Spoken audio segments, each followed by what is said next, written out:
তুমি কেমন ভগবান, তুমি কেন ধেনু চড়াবে, তুমি কেন গোবৎ ছাগলকে নিয়ে ঘুরবে, তুমি কেন রাখাল উচ্ছিষ্ট খাবে, তুমি কেমন ভগবান, তাহলে তোমাকে একটু পরীক্ষা করে দেখতে হয়।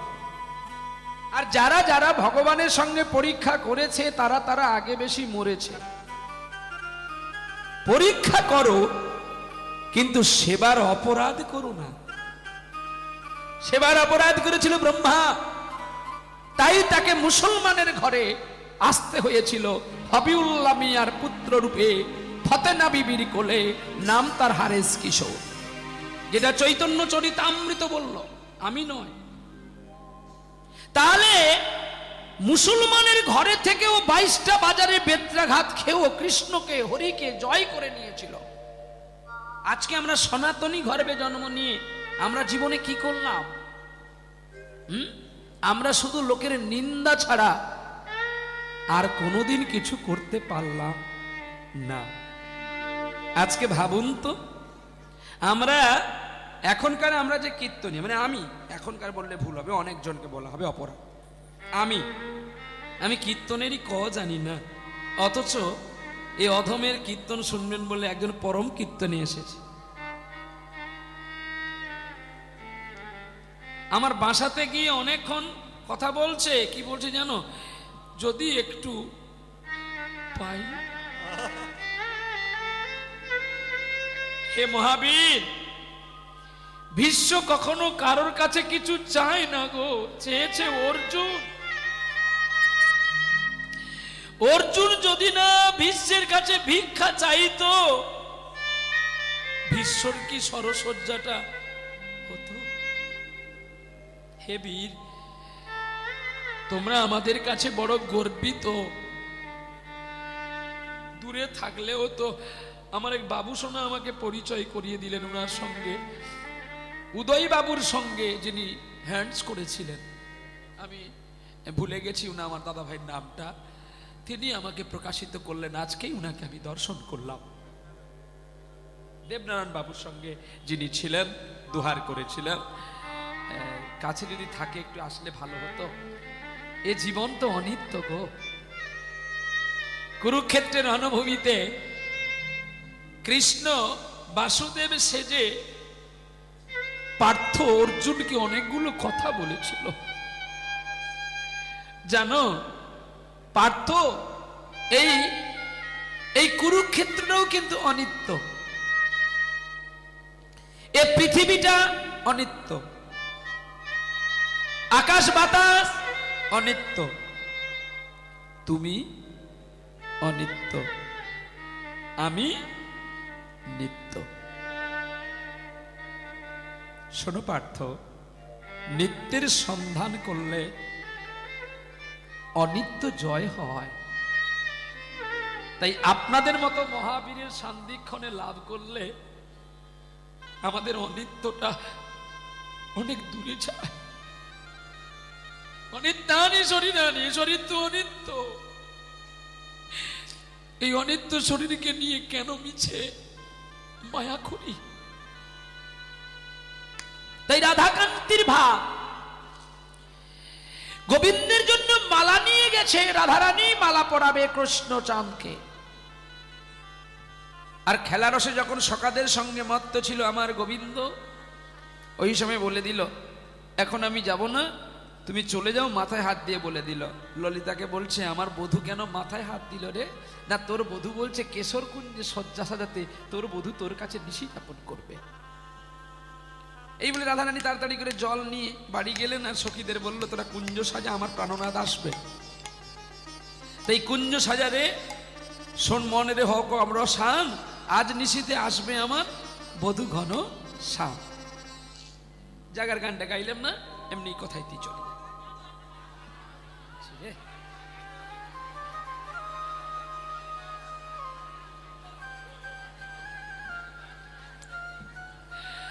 বাবারে, আমি অনেক আশা করে এসেছি একটা লীলা গাইব, কিন্তু এগুলো গাইতে গাইতে গেলে তো আর লীলাটা হবে না রে সোনা। মনে রে হোক নাই অবসা,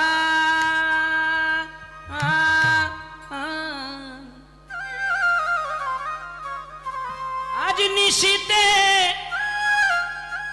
আসবে আমার বন্ধু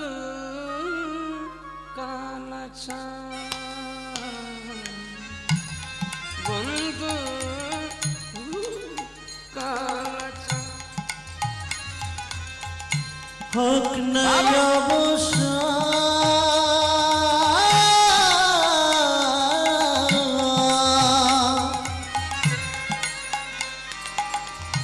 আজ নিশিতে আসবি আমার বন্ধু কালাচাঁদ,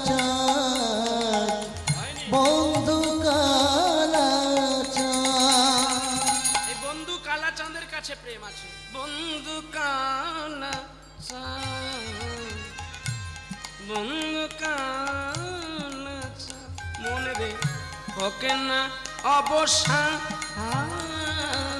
ওরে আজ নিষেধে আসতে পারে বন্ধু কালাচাঁদ, বন্ধু তোরা অবসানে করিস রে সখী ওরে আসবে ঘন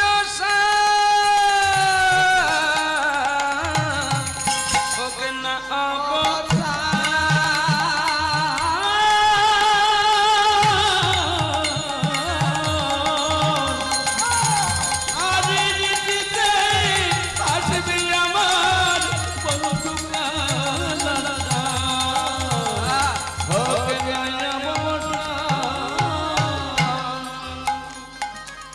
মনে হোক নাই অবসান আজ নিশিতে আসতে পারে বন্ধু কালাচাঁদ, বন্ধু কালাচাঁদ। সখী তোরা সবাই মিলে সাজাসে তোরা, সবাই মিলে সাজাসে তোরা ওরে সজনে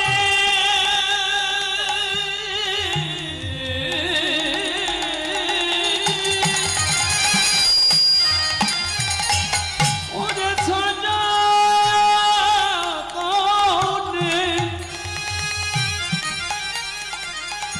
সবাই মিলে সাজাসে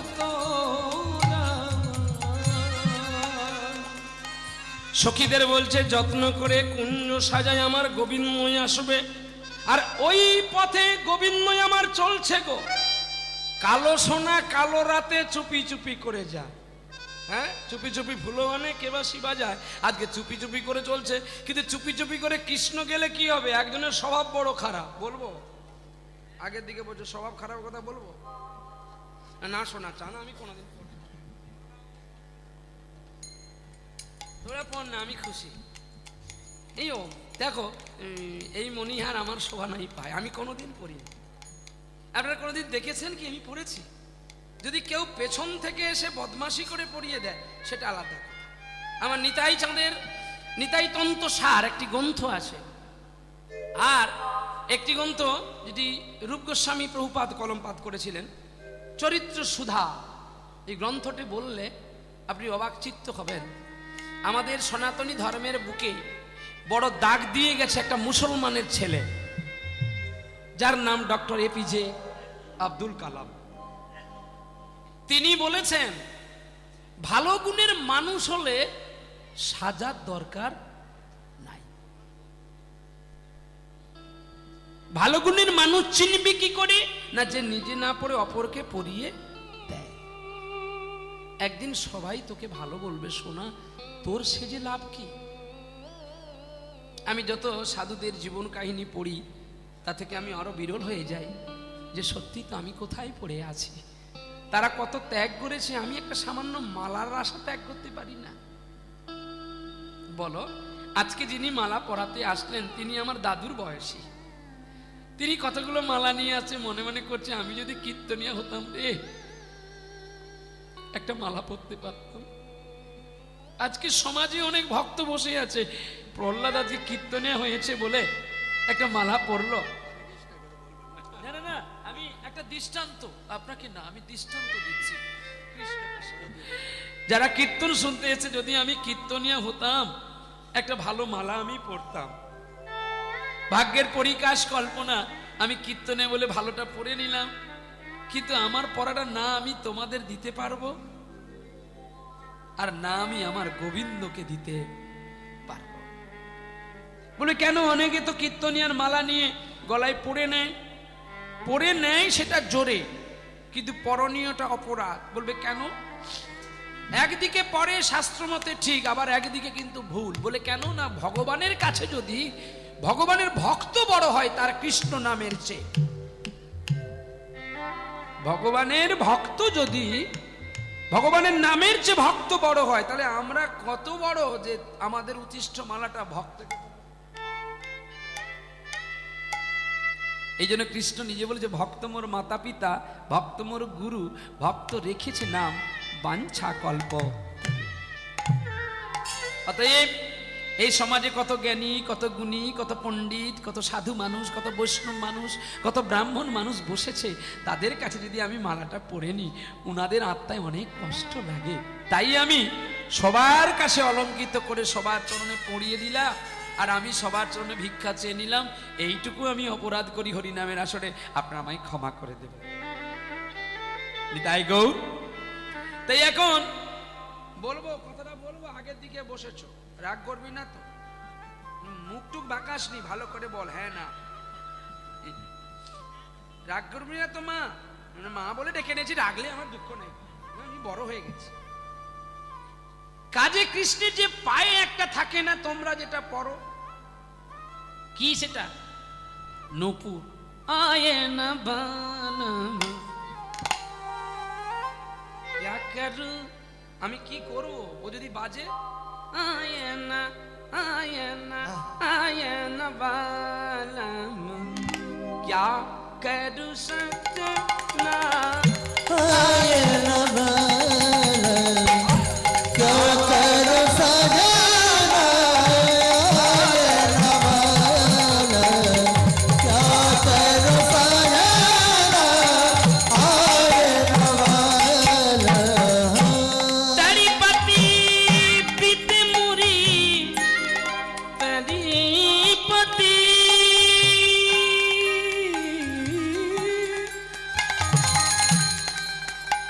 पति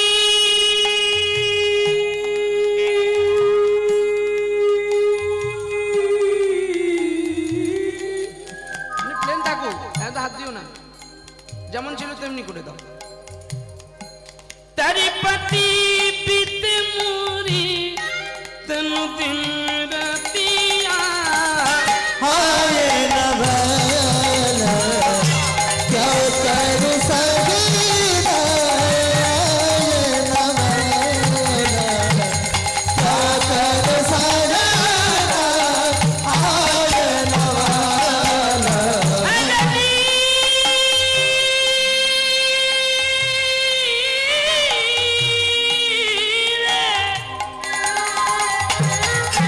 সজনী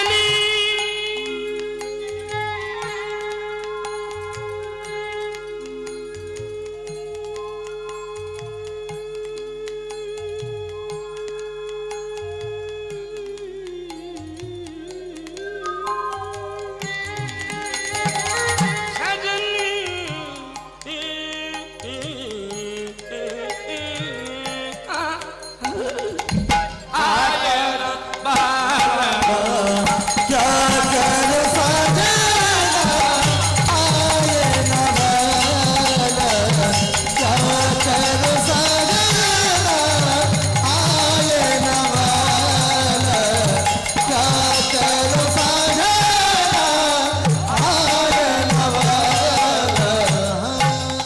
रे रे रे सा रे रे सा नी रे सा नी रे सा ना नी दा प म ग नी नी रे सा आये बालम दा प दा नी सा नी दा प दा प म प म ग म ग रे ग सा नी दा प म ग रे सा प आये न बालम क्या करो सजना, आये न बालम।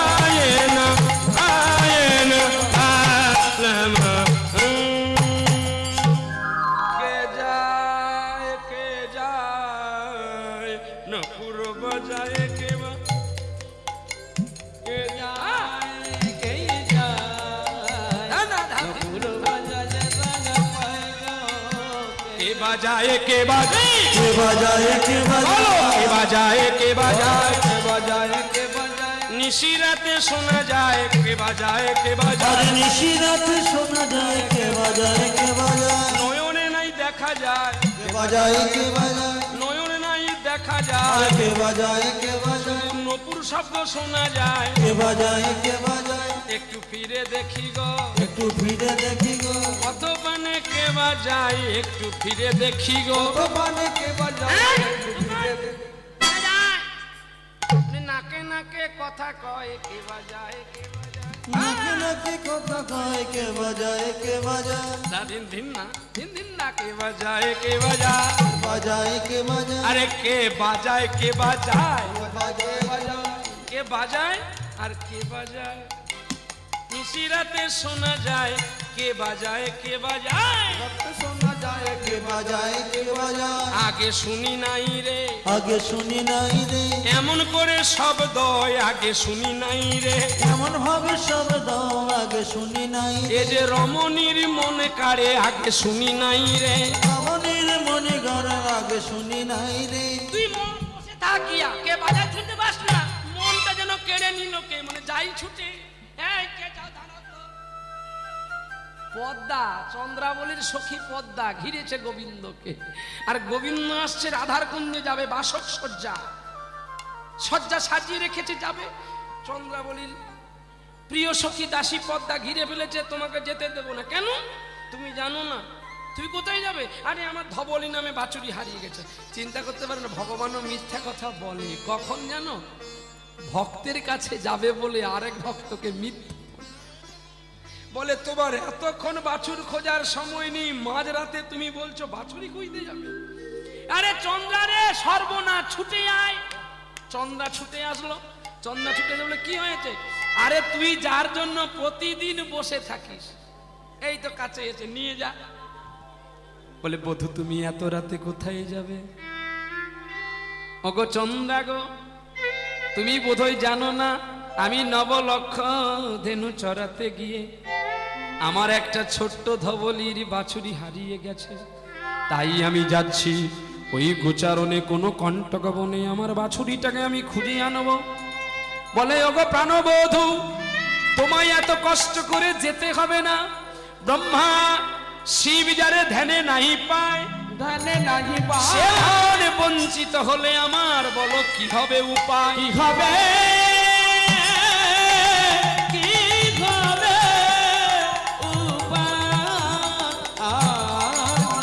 আমি বলছি ওরে সখী তোরা সবাই মিলে যা আমার গোবিন্দের বাছুর কোথায় হারিয়ে গেছে খুঁজে নিয়ে আয় বোধহয় আমার এই আশা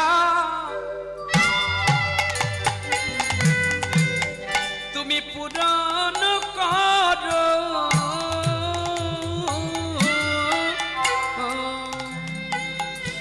বধু আজি আমার আশা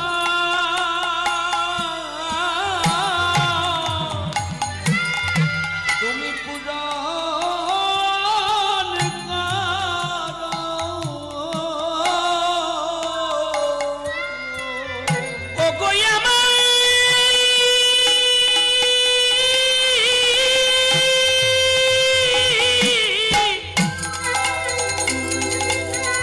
ও গই আমার প্রাণে বধূ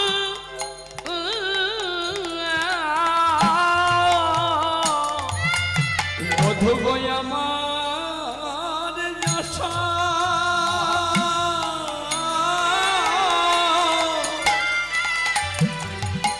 তুমি আজ পুরাণ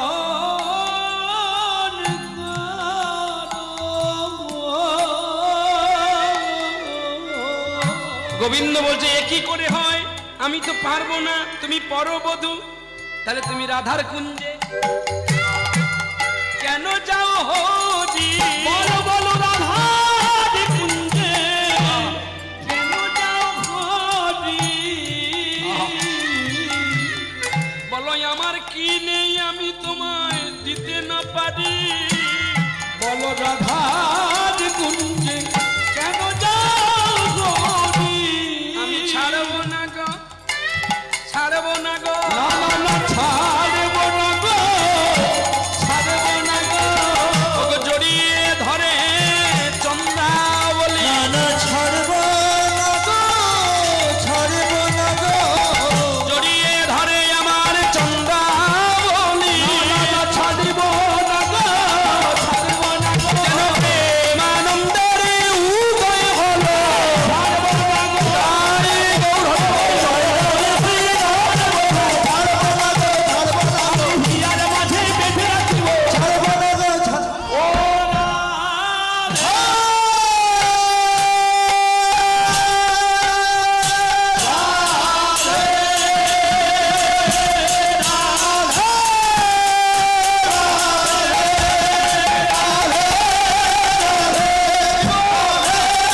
ভালোবাসি বলে তো আহা, জোর করে কৃষ্ণকে নিয়ে গেল।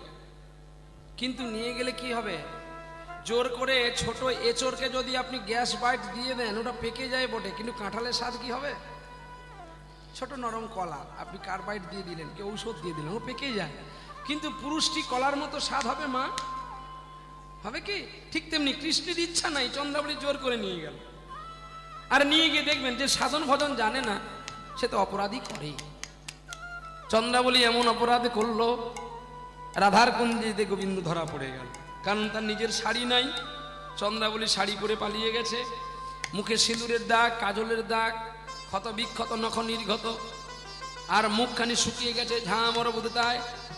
তখন বলছে তোমার মুখ শুকিয়ে গেছে কেন? সকালে বেলায় যখন মালাটা ফেলে দিল রাধারানী ধুলাতে, সেই মালা যখন তুলে নিলেন গোবিন্দ, বলে মালারে তোর কত ভাগ্য ভালো, সারা নিশি থেকেও তুই গোবিন্দের রাধারানীর চরণ পেলি, আমি এখনো পেলাম না।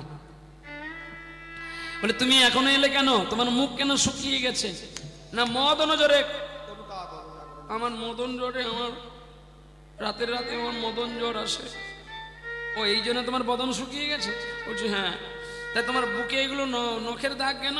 বলে এগুলো নখের দাগ নয়, আমার বাড়িতে ভবানী পুজো হয়েছিল, আর বেল ডালা কাটতে বলেছিল যজ্ঞের জন্য, আমি বেল ডালা কাটতে গিয়ে দেখি বেল ডালার মধ্যেও তুমি, তাই আমি আর লোভ না সামলাতে পেরে তোমাকে জড়িয়ে ধরেছি, কাঁটাগুলো বুকে গেঁথে গেছে।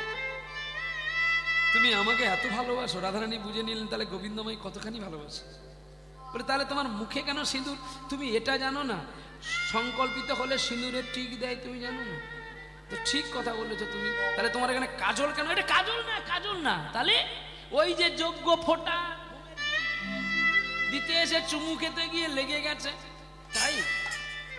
আর এদিকে সকাল হয়ে গেছে, চন্দ্রাবলী যখন ঘুম ভেঙে গেছে, দেখে চন্দ্রাবলীর শাড়ি নাই, গোবিন্দের বসন ফেলে দিয়ে গোবিন্দ চন্দ্রার পরে পালিয়ে গেছে, চন্দ্রার কাছে গোবিন্দেরটা রেখে গেছে। তখন পদ্মাকে দিয়ে পাঠিয়েছে, যা ওদের রাধার কুঞ্জে আছে আমার প্রাণনাথ। এবারে রাধার কুঞ্জে আছে বলে চন্দ্রাবলীর পদ্মা, এই যে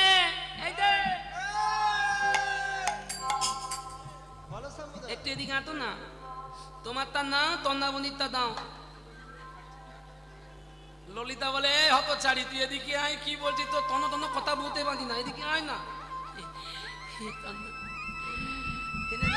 গেছে আনন্দে। বলতে কি বলতি না, মানে কান দাঁতে দেবে না তো, আমার গোবিন্দ তন্দাবনী কুণ্ডে লাত কাটিয়েছে। কি গো, গায়ে জ্বালা হচ্ছে না তো? মায়েদের জ্বালা হবে আস্তে আস্তে। মায়েদের জ্বালা হবে কেন? মায়েরা দুটো জিনিস কাউকে দেবে না।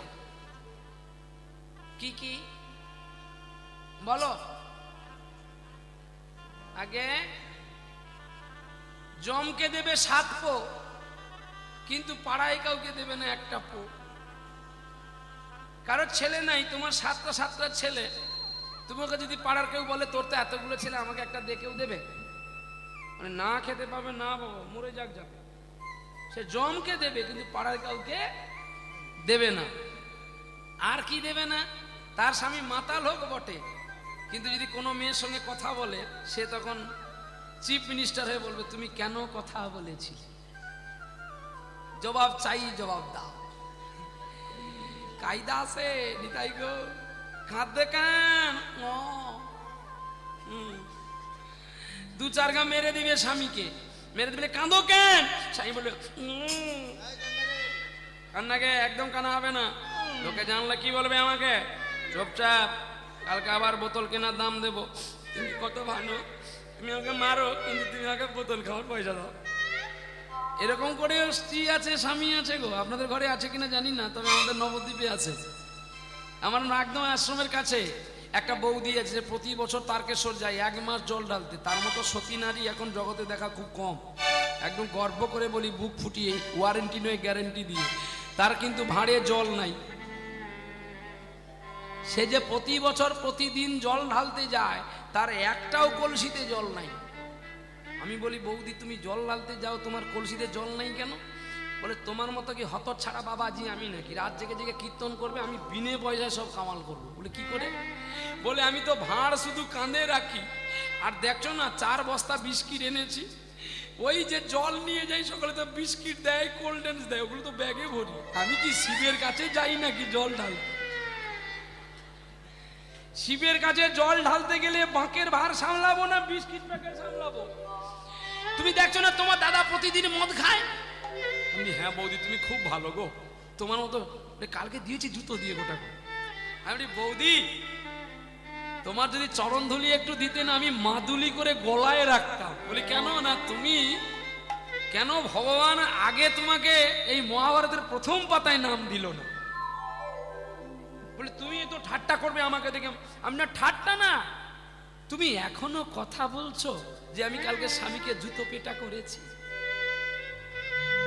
কি গো আপনারা স্বামীকে মারেন নাকি? আরে হ্যাঁ না বলবা তো আগে, কেউ বলবে না, প্রত্যেকের সম্মান আছে কি না? আরে না না, ডাইরেক্ট লাঠি জুতো ঝাঁটা দিয়ে নয়, সে মারলে তবু বরুণিন গরম করে লাগিয়ে দিলে ব্যথাটা কমে যাবে বা দাগটা মুছে যাবে। যে ব্যথাটা দিয়েছিল চিন্তামণি বিল্লকে, যে ব্যথা চিরন্তর আজও মানুষে ভুলতে পারে না, যে ব্যথা দিয়েছিল তুলসীদাসের স্ত্রী তুলসীদাসকে, যে ব্যথা দিয়েছিল দাতা কর্ণ পুত্র বিষকেতু তার বাবা মাকে। অন্তরে যদি কেউ একটা কথা বলে, সে কথার মার কোনোদিন বড় নিলেও যাবে না, আর কোনো ক্রিম পাউডারে যাবে না। তারপরে আপনি তাকে যত খুশি কথা বলুন না কেন, তার অন্তর থেকে সেই ব্যথার কথাটা যায় না। অতএব আমাদের ঘরে অনেকেই আছেন মায়েরা, অনেকেই, সবাই নয়, স্বামী যদি জ্বর হয়ে যায়, যদি একটু ল্যাট্রিন বাথরুমে যেতে না পারে, তৎক্ষণাৎ তারা রেগে মেগে বলে না, তোমার যদি জ্বর হয়েছে আর যেন কারোর হয়নি। এটা সতী নারীর আখ্যিত নয়। সতী নারীর আখ্যিত কেমন জানো? একমাত্র তুলসীদাস, সতী তুলসী আখ্যা করেছিলেন শঙ্খচূড়ের কাছে। শঙ্খচূড়ের স্ত্রী সতী তুলসী, সে এতটাই সতী, ভগবানকে অভিশাপ দিতে ভগবান মাথা পেতে নিয়েছে। কত বড় নারী চিন্তা করুন, যে তুমি আমার স্বামীর বেশ ধরে কপট করে আমার সতীত্ব নষ্ট করলে, আমি তোমায় অভিশাপ দিলাম, আই থেকে তোমার এই রূপ থাকবে না, তুমি শালগ্রাম পাথর হয়ে যাবে। সতী তুলসীকে প্রণাম করলেন, গোবিন্দ আমি তোমার কথা মাথায় পেতে নিলাম, দিয়ে কাঁদছে, আমি কি বলে ফেললাম? আমি ফিরিয়ে নিলাম আমার বাক্য। না, একই আই থেকে তাহলে ভক্তকে কেউ ভালোবাসবে না? আমি যে তোমায় অভিশাপ দিয়ে আমি কলঙ্কিত হলাম না তুলসী, তোমার এই কলঙ্ক আমি মোচন করব কখন জানো? আমাকে যখন ভক্তরা পুজো করবে আর খেতে দেবে, 56 ভোগ যদি একচিত্র করে রাখে, তার ওপরে যদি তুলসী পত্র মঞ্জুরি না দেয়, আমি ওগুলোর দিকে দেখি না। আর গোবিন্দ পূজন হবে তোমার এই পত্র থেকে। গোবিন্দ মাথা পেতে দিলেন, সতী তুলসী কৃপাময়। রাধারানী মান করে নিয়েছিলেন ওই জায়গাতে, যে তুমি এতক্ষণ আমার সঙ্গে মিথ্যা কথা বললে, তোমার বাড়িতে ভবানী পুজো হয়েছিল। দুতির কথায়, বিদ্যার কথায় রাধারানী মান করলেন। কি গো তোমরা স্বামীকে প্রণাম করো তো? হ্যাঁ না বলো? আমার কীর্তন কিন্তু এইভাবে মুখোমুখি উত্তর হবে, নাহলে হবে না। করো প্রতিদিন, না মাসে, না 6 মাসে, না দুর্গাপুজোর সময় কাপড় কেনার সময়? এই হ্যাঁ হ্যাঁ হ্যাঁ হাসি দিলাম বলবেন তো? বলে কেউ প্রতিদিন করে, আবার কেউ মাসে একবার করে, কেউ আবার সপ্তাহে করে। সপ্তাহে যেমন কোম্পানিতে কাজ করলে বেতন তোলা হয়, মালিককে সেলমালুম করা হয়। আবার কেউ বছরে করে, কেউ 6 মাসে করে। করে তো বাবা, তোমরা স্ত্রীকে প্রণাম করো? এই হি হি, ওই প্রণাম করিসনি বলে দাঁত পড়ে যাচ্ছে। প্রণাম কর, দাঁত পড়বে না। কাশ্মীরি আপেলের মতো গাল থাকবে, টস টস করবে, দেখলে লোকে লোভ করবে। নিতাই গো, তাহলে আমাকে না, আপেলকে। নিতাই গো, প্রণাম করবেন স্ত্রীকে। বলে স্ত্রীকে প্রণাম কীর্তনে আছে, কীর্তন যদি না থাকে আপনার যা দেবেন আমি মেনে নেব, এবং কীর্তনে অর্থ কোনোদিন নেব না। স্ত্রীকে প্রণাম কে করেছে শুনে যান, আর দেখে যান, আর নিয়ে যান, বাড়িতে কাউকে দেবেন উপহার স্বরূপে। হরলিক্স কিনলে যেমন বিস্কিট প্যাকেট ফ্রি থাকে, ঠিক তেমনি কীর্তনের বাসরেও স্ত্রীকে প্রণাম করলে কিছু ফ্রি থাকে, সেটা হলো উপহার স্বরূপ, নিয়ে যান। এক চণ্ডীদাস ঠাকুর, আবার জাতির ঘরে মেয়ে নয়, আপনারা জাতি দেখে বিয়ে করেন তো। চণ্ডীদাস ছিল ব্রাহ্মণের ছেলে, রজকিনী ছিল ধোপার মেয়ে। কত নিচু কাষ্টের কন্যার সঙ্গে প্রেম করে, শুনো রজকিনী রামী, তোমার ও দুটি চরণ শীতল জানিয়া শরণ নিয়েছি আমি। কে বললেন? আস্তে। চণ্ডীদাস ঠাকুর বললেন। কাকে? রজকিনী রামীকে। এ পদরা তোর মিথ্যা নয়, বাবু তো বসে আছে। আর একজন বীরভূমে, নানুর গ্রাম নয়, কেন্দুবিল্ল, যার জন্মে মা মারা গিয়েছিলেন, ভোজদেবের পুত্র, মায়ের নাম বামা দেবী, ছেলের নাম ভক্ত কবি জয়দেব গোস্বামী, যার গ্রন্থ থেকে চৈতন্যের চরিত্র ঘুচিয়ে গিয়ে বৈরাগ্য সঞ্চারিত হয়েছে। গীত গোবিন্দ স্মরগড় খণ্ডন মম শিরসি বন্দন দেহি পদবল্লভ মুদারম। যে শ্লোক জয়দেব লিখতে পারল না, জয়দেবের বেশ ধরে যখন পদ্মাবতীর হাতের অন্ন খেয়ে পালিয়ে গেল, তখনই পদ্মার চরণ ধরে কেঁদেছিল, পদ্মার উচিষ্ঠ খেয়েছিল ভক্ত কবি জয়দেব। এটা তোর মিথ্যা নয়, এটা আমার কথা নয়। আসো, এই 24 পরগনা জেলার পরে পড়বে হাওড়া জেলা, হাওড়া জেলার পরে পড়বে হুগলি জেলা, হুগলি জেলার কামারপুকুরের ছেলে জয়রাম বাটির মেয়ে মা দেবী সরস্বতী সারদা। সারদাকে শুধু পুজো করেনি, প্রণাম করেনি, জবা ফুল দিয়ে অর্ঘ্য নিবেদন করতেন রামকৃষ্ণ। আর কি বলতো জানো?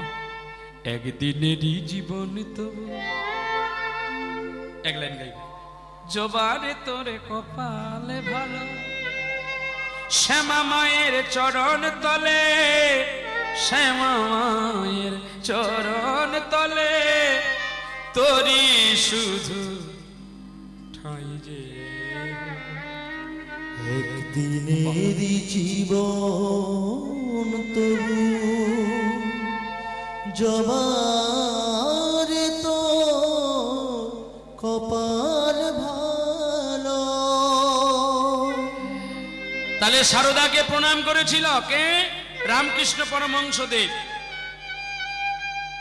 এটা অনেকটা কাছে, আরো দূরত্ব বুঝাই রাখুন।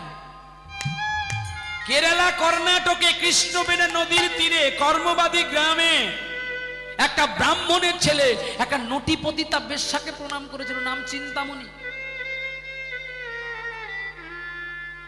চিন্তামণিকে বলেছিল, তুমি ক্ষণিকের জন্য আমায় আঘাত দিলেও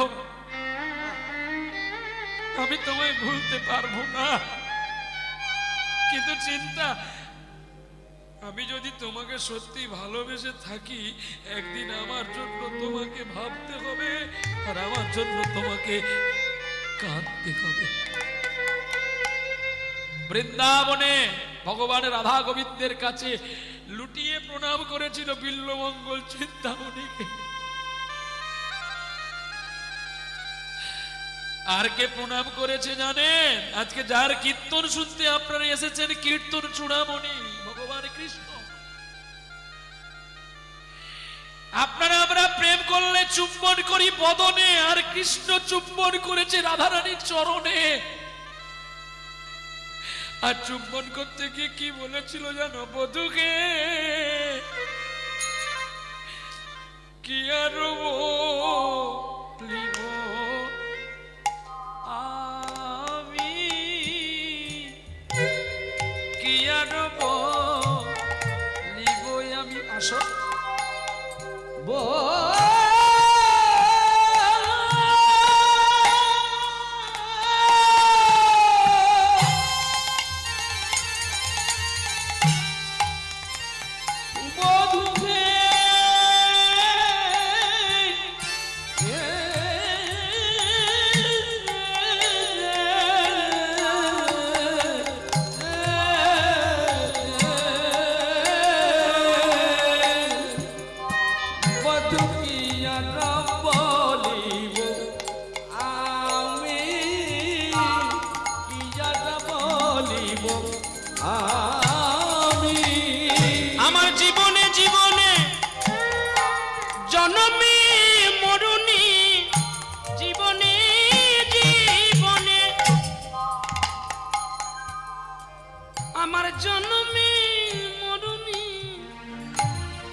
শুধু প্রাণনাথ হইও তুমি বধুকে আর নিব আমি। তোমার চরণে কত কত জাদু আছে গো চরণে চরণে কত জাদু আছে গো ওগো বিনোদিনী রাই কমলিনী তোমার চরণে কত মধু আছে গো তোমার চরণে কত মধু আছে ওগো বিনোদিনী। বিশ্ব স্রষ্টার দরবারে গোবিন্দ চিন্তামণি রাধারানী চরণ ধরে কেঁদে কেঁদে বলছে, রাধে গো তোমার এত বড় চরণে যদি আমার মতো অধমকে ঠাঁই নাই দাও, তোমার চরণের ধারে একটু ঠাঁই দিও।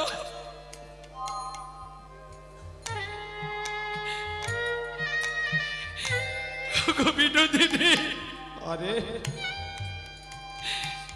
আজ যদি আমি তোমাকে সত্যি কথা বলি তুমি বিশ্বাস করবে না। আমি আমার মনের ইচ্ছায় যাইনি, চন্দ্রাবলী আমায় জোর করে নিয়ে গেছে। ও আমার দেহটা পেয়েছে কিন্তু আমি মনটা দিইনি গো। তোমার চরণের ধারে একটু ঠাঁই দিও গো। তোমার চরণের ধারে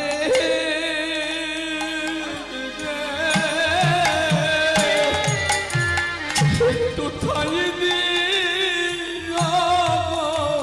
গো। আমি ধারে রইলাম, আমি ধারে রইলাম, ধারে রইলাম, ধারে রইলাম, যেদিন নদীয়াতে আমি গৌর হব। আমি ধারে রইলাম, ধারে রইলাম, আমি কেনে কেনে রাধার লীলা বিলাইব। আমি ধারে রইলাম, ধারে রইলাম, তোমার চরণ ছাড়া করোনা গো। আমি ধারে রইলাম, ধারে রইলাম, আমার রইল বাকি, রইল বাকি, ধারে রইলাম, ধারে রইলাম, আমায় দিও না ফাঁকি, দিও না ফাঁকি, আমায় তুমি দিও না ফাঁকি। আমি রইলাম তোমার চরণের ধারে, আমায় দিও না ফাঁকি। হারাই বলে কেঁদে বেড়াবো, হারাই বলে কেঁদে বেড়াবে লোকে আমার কেহ নাই। রাধে বলে কেঁদে বেড়াবো, আমি কাঁদিব সবার কাঁদাইব। রাধে বলে বেড়াইব, জয় রাধে শ্রী রাধে বলে বাজে বাজে বেড়াইব। জয় রাধে শ্রী রাধে বলে ও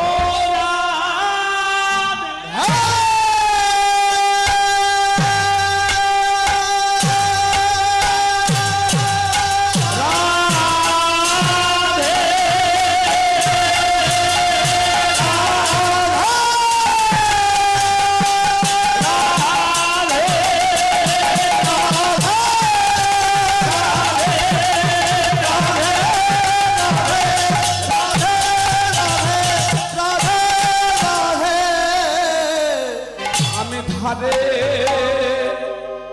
রইলাম, রাধে গো ধারে রইলাম,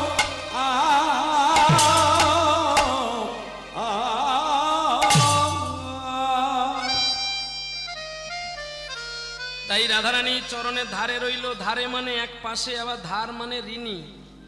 তাই গোবিন্দ রাধারানীর কাছে বাকি রাখলেন, ঋণ করলেন। তাই এই কলিযুগে রাধাকান্তি প্রেমকে দূরীভূত করার জন্য এলেন গৌরাঙ্গ রূপে। এই হলো সেই গৌর তত্ত্ব, এই হলো সেই চন্দ্রিকা।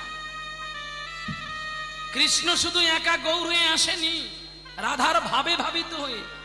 তাই রাধারানী বলছে আমিও তোমার সঙ্গে যাব। যে তুমি কি আমার সঙ্গে কি করে যাবে? না তুমি থাকবে অন্তরে, আমি থাকবো বাইরে। তাহলে অন্তরে কৃষ্ণ, বহিরে রাধা, একই সঙ্গে হয়েছে নদী আর গোরা। তাহলে এই গোরা শব্দে আপনারা যে জানলেন রাধা কৃষ্ণ একই আত্মা, দুই দেহ ধরি। অনন্য বিলাসে রস আস্বাদন করি। এটা জানবেন, কোনোদিন যদি কেউ বলে রাধারানী স্ত্রীলিঙ্গ, সাধনা ব্যর্থ। রাধারানী স্ত্রীলিঙ্গ নয়, রাধারানী পূর্ণ শক্তি। আরে রাজাকে রাজা চেনে, রাজাকে কি মাতাল চেনে?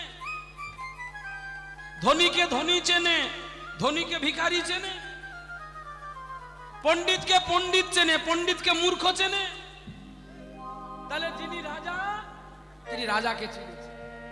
যে ধনী, সে ধনীকে চিনেছে।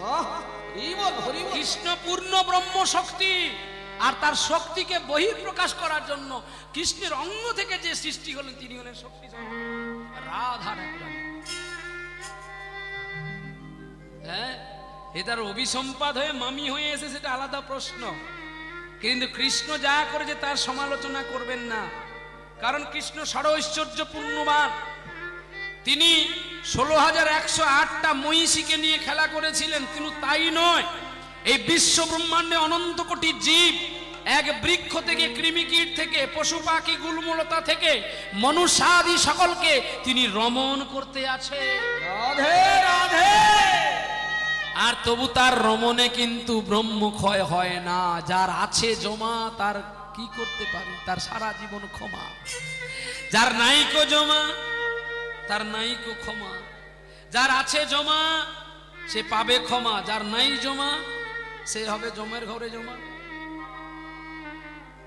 দেখবেন এখন 18 বছরের ছেলেকে দেখলে মনে হয় 82 বছরে বুড়ো যাচ্ছে। কেন?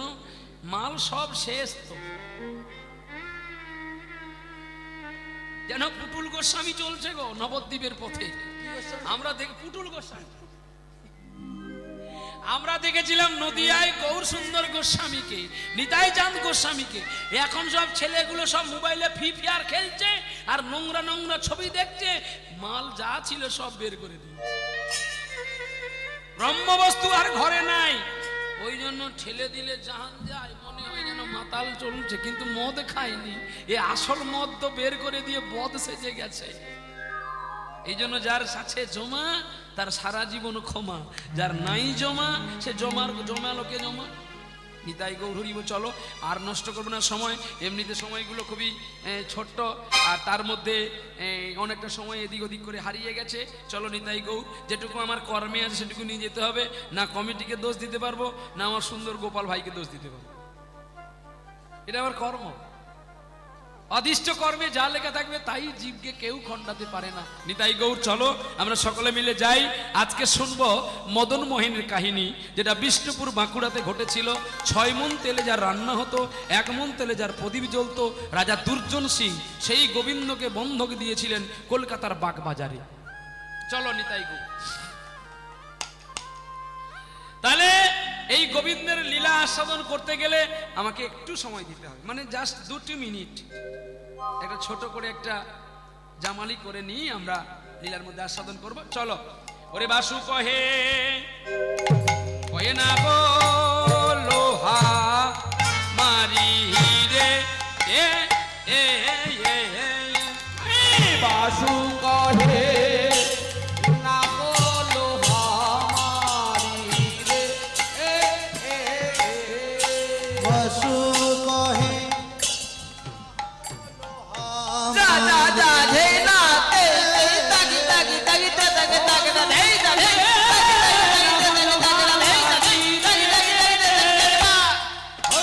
বাসু কহে না হলো হামারি রে।